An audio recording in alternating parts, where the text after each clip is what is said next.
Hello, good morning.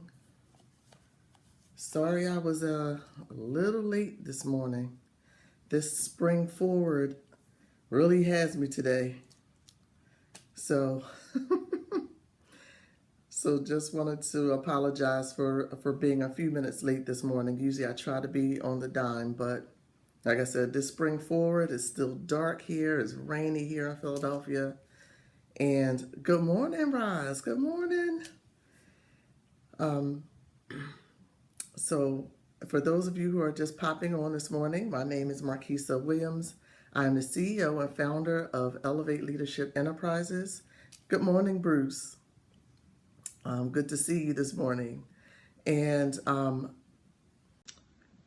my passion is to develop leaders, to help others to find their passion, to help teams be more cohesive, to help organizations team build, help with team engagement, employee engagement, you name it. All things leadership through Elevate Leadership Enterprises.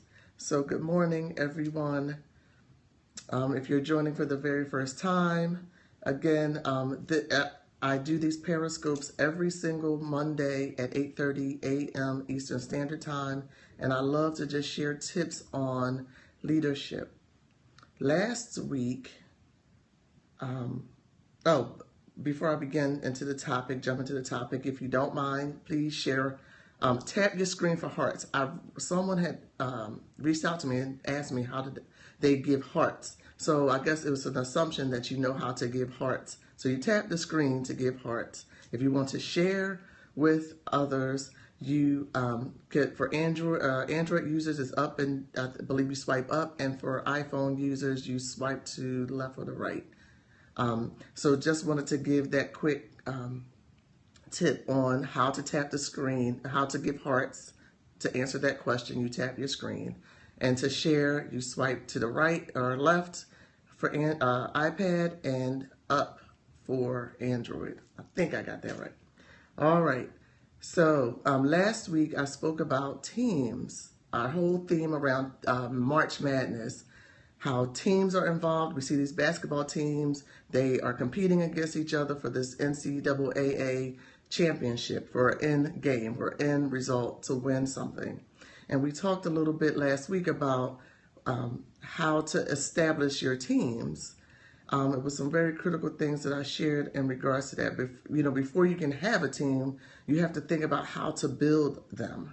And some of the tips is that, you want to make sure that you're hiring the right people or putting the right people on your team that are not necessarily just like you, not just focus on just the skill. You want to look for people who share your same core values, have the same passion that you have.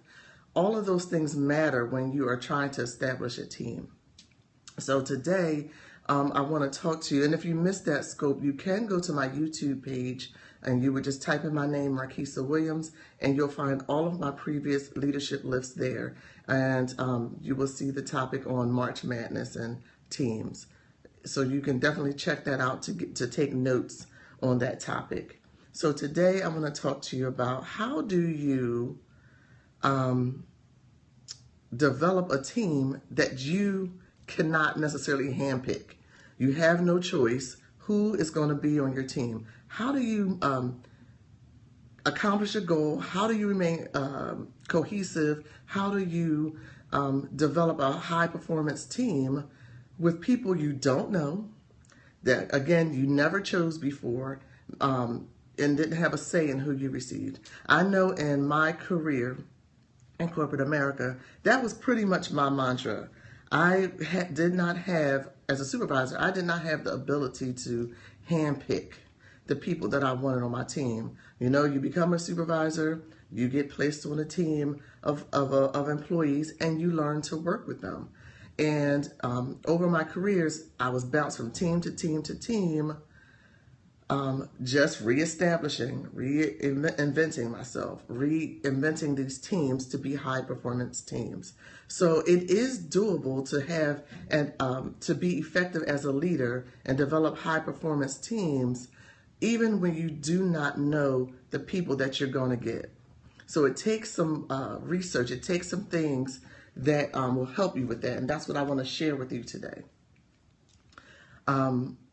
So the first thing you want to do, and I actually have a mini workshop around this, but so I'm looking at some notes from that. So you want to first, when you get a team that, you're assigned to this team, whether it's in your ministry, it's in, school. I know a lot of, I want to say parents, mothers, they get on these teams of parents, these parent guidance teams and things like that.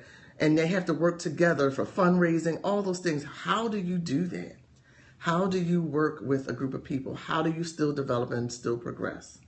So the first thing you want to do when you're assigned to a team is watch, make some observations. You want to watch. I'm a people watcher.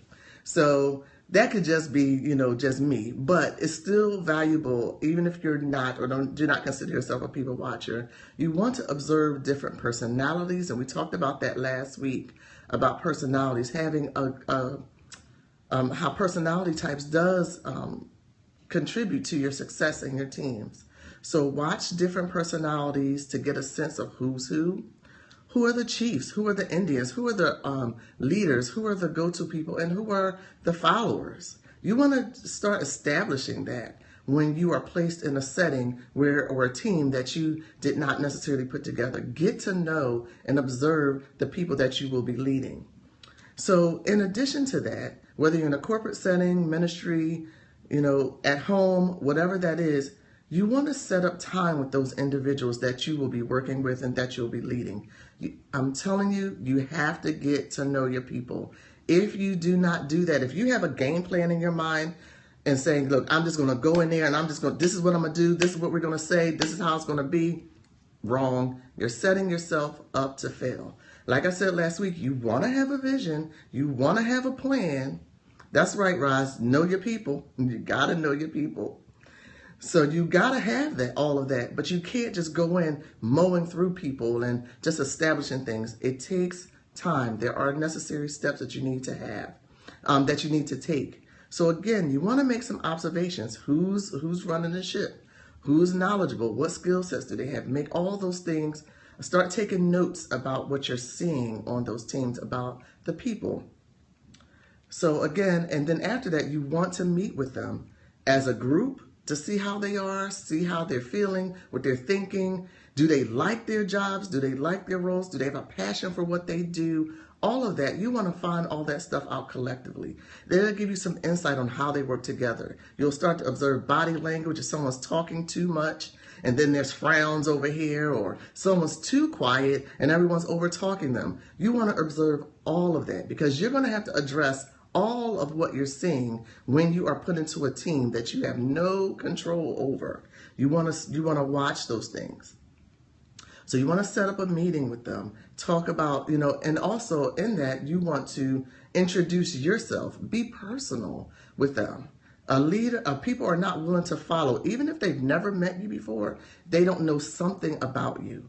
So you want to introduce yourself, you want to talk about your work history, your ministry history, some background about yourself. You may even want to share small snippets of something about yourself personally. You even want to talk about your hopes and dreams for this team, where you want to take them to, where you want to go.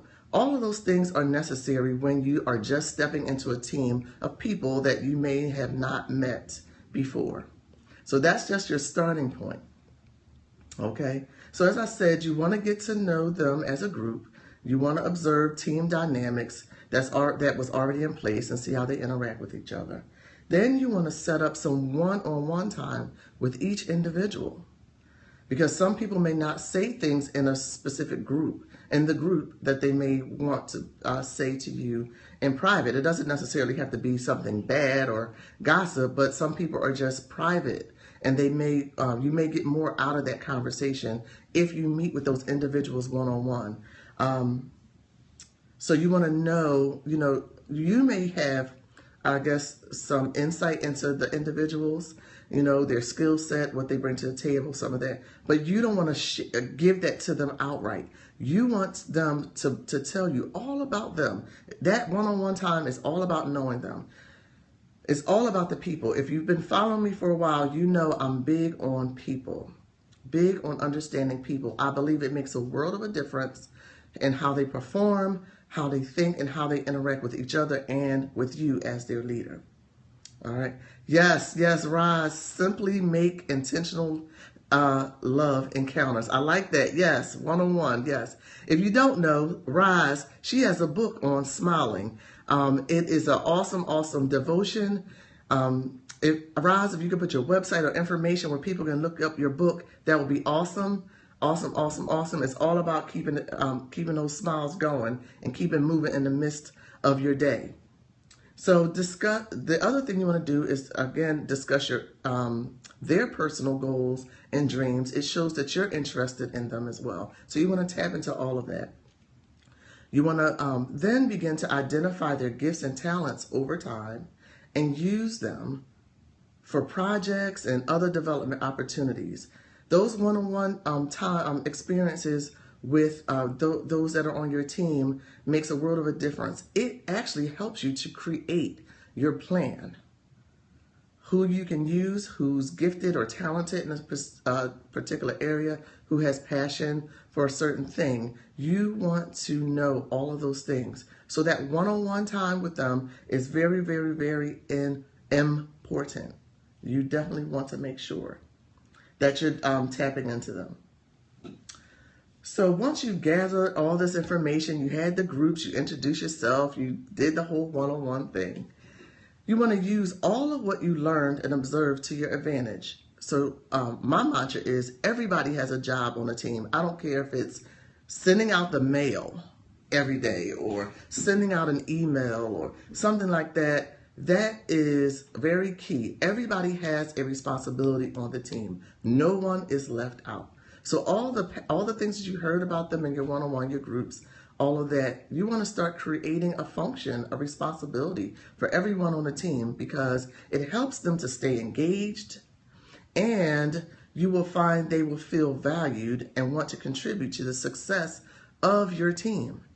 Once you tap into the skill set, the passion of the people that you are leading, they will want to serve with you. They will want to work with you. They will want to see that team successful.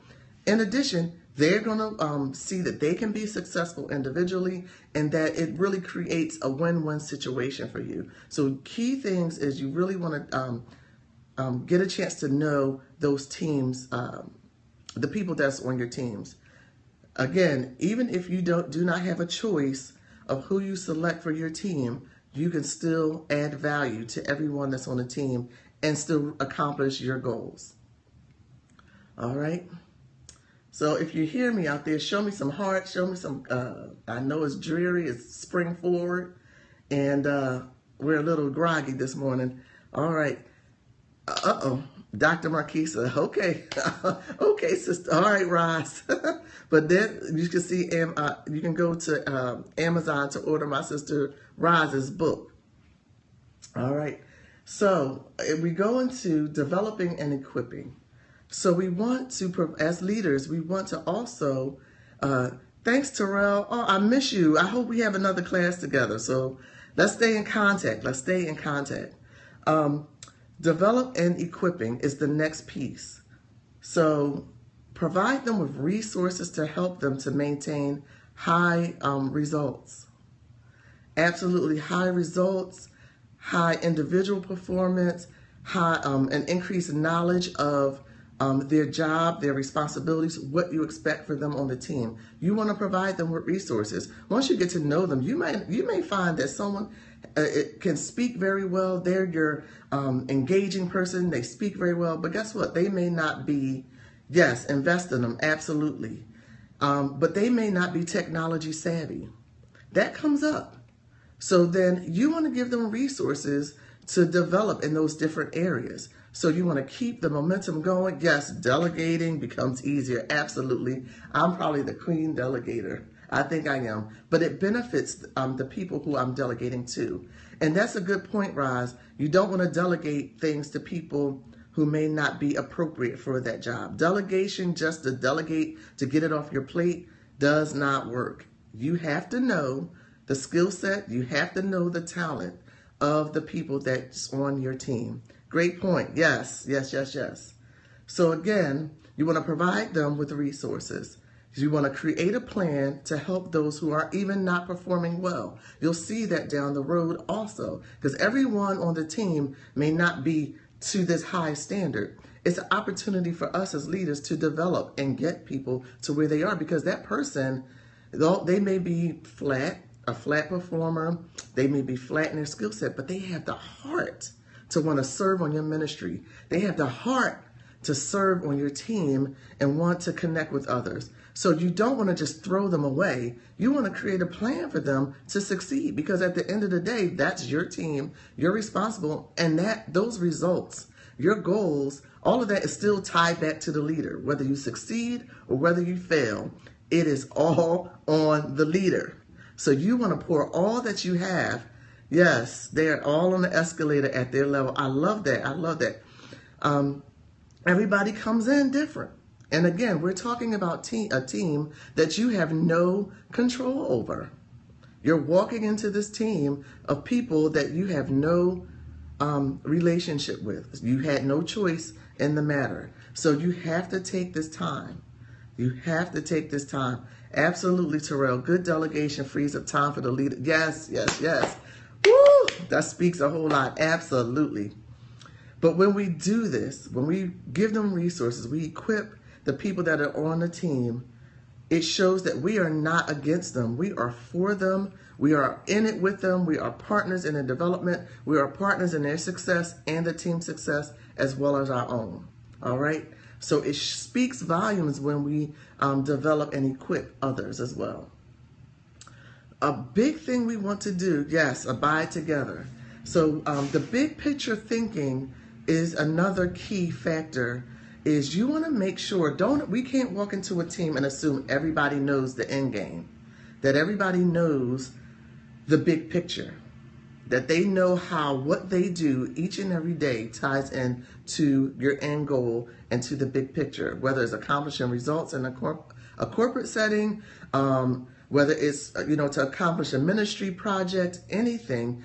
We cannot assume that they know the big picture.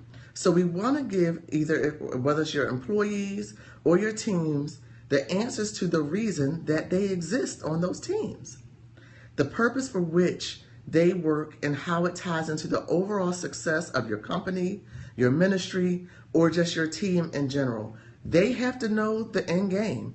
Just like we're talking about March Madness. What's the end game? They want to know, they need to know that we need to win this NCAA championship. That's the end game. That's the bigger picture. So you want to not only equip them, you also want to talk to them about the big picture, how what they do contributes to the vision, the goal that has been set before them. Again, we're talking about a team that you're just walking into. They may not know that right off the bat. Everybody, you have to start at the same level with them, and with what we call in a corporate setting, level set, where so that everybody knows the expectation and where you're going as a leader.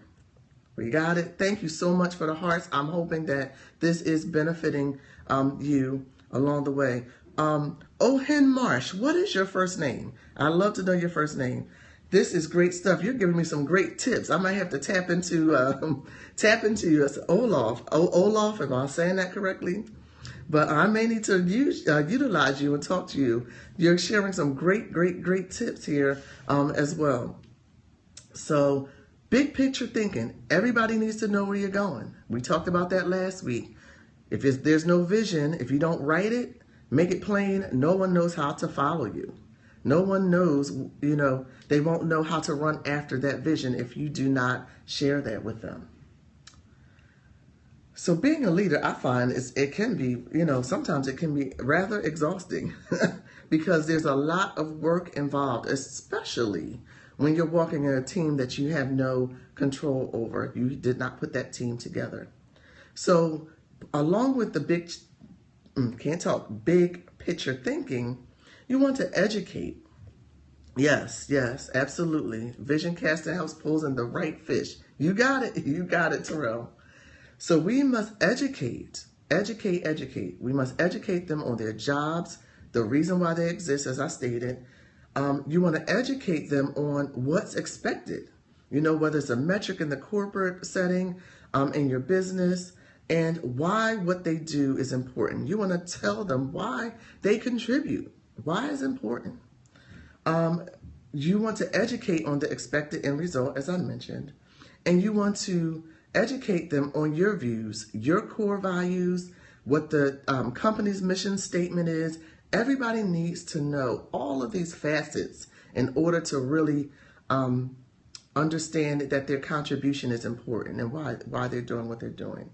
So their contribution makes a whole, it takes a 360. I know when I came to my new team, I knew nothing about, I knew very little about the organization that I was walking into, but I knew that I wanted to make a deeper impact on results. I wanted to engage them. I did research before I wanted to come into this organization, and I felt that my skill set and my passion to bring teams together would be an asset.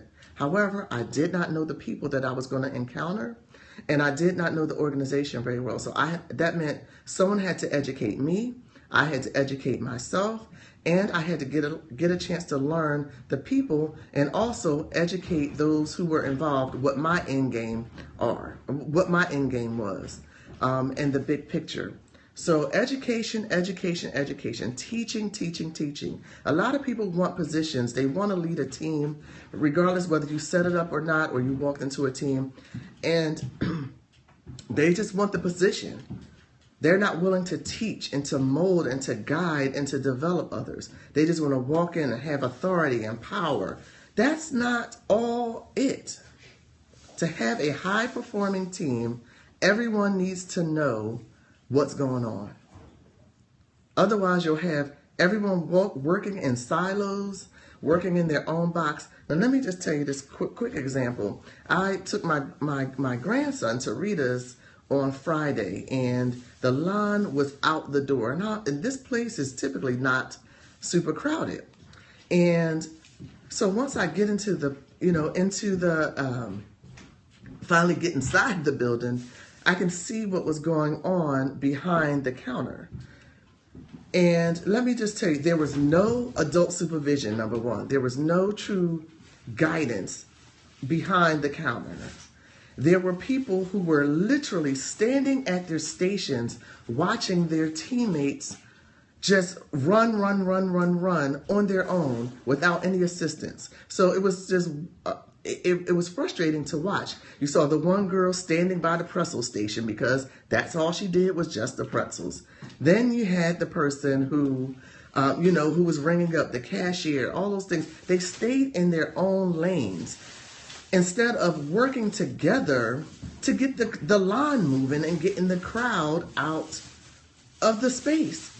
Everyone's complaining, everyone's disgruntled. They stayed in the line because they wanted Rita's water ice. However, they were frustrated in the meantime.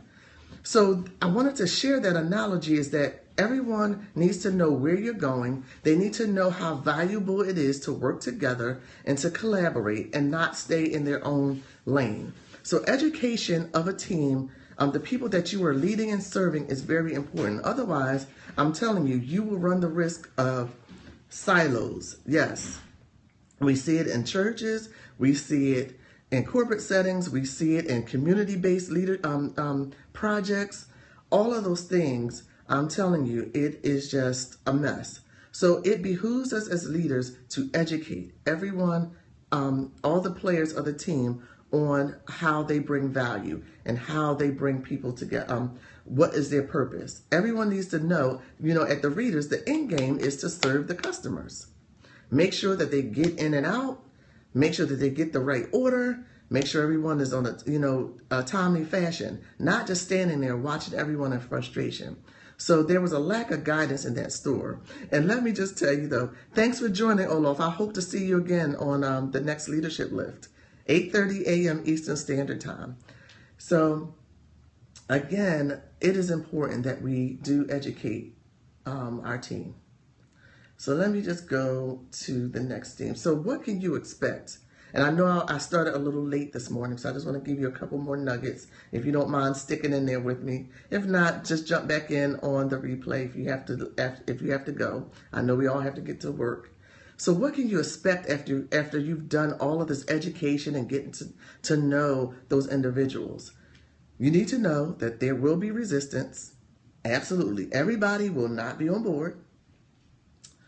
You need to know that more questions will generate as you continue to educate and to talk to them.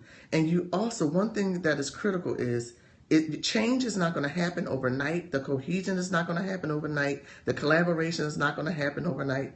It will be a slow progress. So as the leader, you have to be patient with individuals as you're developing and leading this team of people that you're just walking into. And just know also that there will be people who will never, ever get on board. And we can talk about that next week. How do we deal with the people who never conform? Who never conform, but that is a reality when you are walking into a team that you don't have a choice of the people that you choose. So just know that that can happen. So what happens next? Oh, my notes stuck here. Hold on. So what happens next? You want to test what you have taught them as you move on because they have been informed. So now there's some accountability. So you of what is expected. You want to continue to make observations on how they perform, how they're getting along with each other, and you want to continue to re-educate, re-inform, and you want to continue to repeat everything that you share with them. Well, like I said, leadership can be exhausting. It can be absolutely exhausting, but the end result is what you want to have, a successful, high-performing, motivated team. It's worth the investment. It is absolutely worth the investment. So here are some quick nuggets, and I'm almost at the end of my scope. So you want to position yourself to succeed. So how we interact with the people that we have been put in charge over, we must make a difference. If you focus solely on the end game, the people that you lead, your employees, those you put in charge over, might feel underappreciated. So again, it's all about starting and establishing that relationship with them. So you want to keep that in mind. And motivating others in team building successfully is only found in a general concern and love for people. You have to love people in order to lead people. Again, it's not about power and position. It's all about the people. The people about the people that you're serving and the people that you work with as well. So in summary, I want to just say that you want to focus on the people, like I just mentioned, rather the project, because you want to develop and you want to invest in them. And then you want to make an investment by tapping into what drives them, like I said earlier, what motivates them, and ask them about their hopes and dreams and use it to your advantage. Let them know that there are no titles in your setting and on your team. There's no little I's or big U's on the team. We talked about that last week. Together, team, the acronym for team is together, everyone accomplishes more. There is no I's in team. Thanks, Ruth. Thank you, my sister. Good morning, Christine. Good morning. I'm just about to wrap up. So you want to let them know again that there's no I's in team, that you're on the same playing field with them, although that you're leading them. And then again, you want to let them know that everyone plays a significant role. Everyone has a responsibility on a team, and everyone is important. And then lastly, the investment in people will definitely motivate them and create a high performance team. Oh, Christine, I know you would have had some great commentary for this topic today. So definitely check out the replay, and we will definitely, I'll share the replay on YouTube, and I'll also share on my fan page. For those of you who are just joining me for the very first time, my name is Marquisa Williams. I am the CEO and founder of Elevate Leadership Enterprises. You can find more information about me on my website, which is MarquisaWilliams.com, which is MarQuissa Williams.com. There you will find all the services that I provide, workshops, one-on-one consultations, ministry consultations, all of that you can find there as well. So you can learn more about me there. But I thank you for spending some time with me this morning on our topic around teams, our monthly topic around teams, our March Madness theme.